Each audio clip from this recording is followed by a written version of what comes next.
"Maybe don't come tonight," my mum said.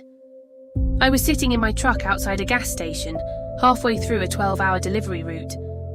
"What do you mean?" I asked. There was a long silence before she answered. "Your brother's meeting investors for dinner. Olivia's parents are coming too. Ethan thinks it might be better if you skip this one." I laughed a little because I honestly thought she was joking. Then she said it. "You still look like... you work in freight." "Well, clothes smell like diesel sometimes. Ethan doesn't want the investors getting the wrong impression." I looked down at my work boots sitting on the floor of the truck. The funny part, everything those investors were about to admire had been quietly paid for by me, and nobody at that table even knew it. My name's Rachel Turner. I'm 32 years old, and for 2 years, I secretly kept my brother's company alive. It started in 2023, when Ethan launched his marketing agency. Online, he looked successful. Nice office, nice clothes, business podcasts, pictures with coffee cups and laptops. But behind the scenes, the company was drowning. One night he called me crying because payroll bounced. He needed $4,200 by morning or his employees wouldn't get paid. I wired the money without telling anyone. Then came another emergency. Office. Rent, tax debt, credit cards, software subscriptions. Every few weeks, there was another disaster, and every single time, I fixed it, not because Ethan appreciated me, because my parents begged me to help him. He's under pressure. You know how sensitive your brother is. You're the stable one, so I kept driving my freight. Roots kept working overtime, kept sleeping in truck stops while Ethan posted motivational quotes online, pretending he built everything himself. By summer 2025, I'd given him almost $48,000. I had no savings left. Meanwhile, Ethan leased a BMW. Then came the investor dinner. Apparently, some older businessman was thinking about putting $300,000 into Ethan's company. That same morning, Ethan texted me himself, "Please don't take this personally tonight. I just need everything to feel polished. Polished, like I was dirt they needed to hide." I didn't argue, I just replied, "No problem." But around 8 p.m., while I was unloading equipment at a warehouse outside Columbus, my phone started exploding with calls. First my mum, then Ethan, then my dad. I finally answered. "Rachel," my father said quickly, "where are you?" "Working." "You need to come to the restaurant immediately." I leaned against the trailer. "Why?"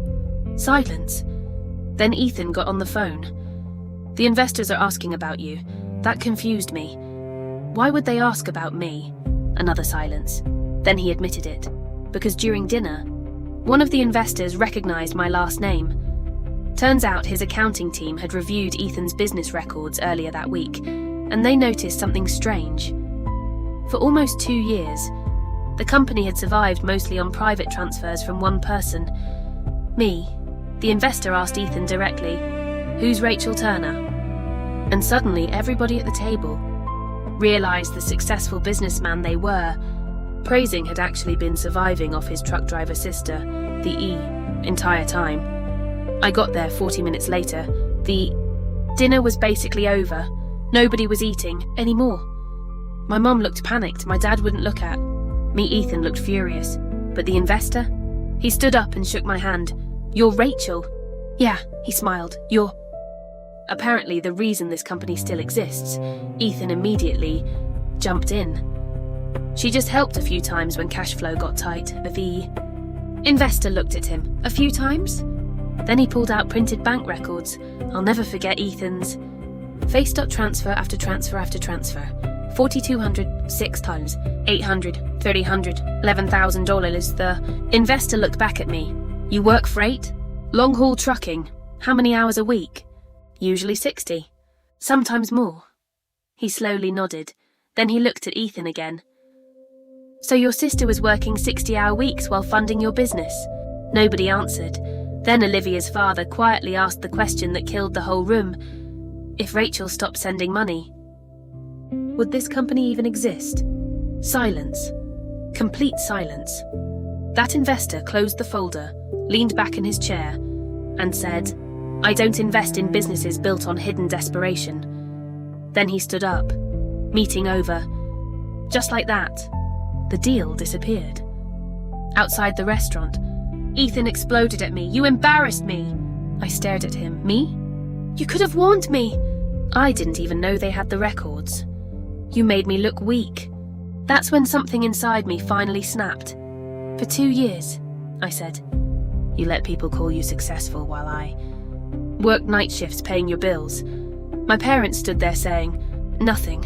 I looked at my mom. "You asked me not to come because I looked like I worked too hard." Then I held up my hands.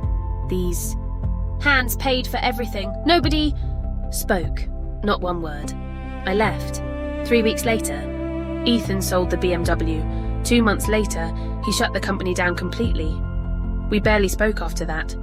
But last month, my dad called me, not asking for money, just asking how I was. Doing dot first time in years. Still drive freight routes, still wear steel toe. Boots, still smell like diesel.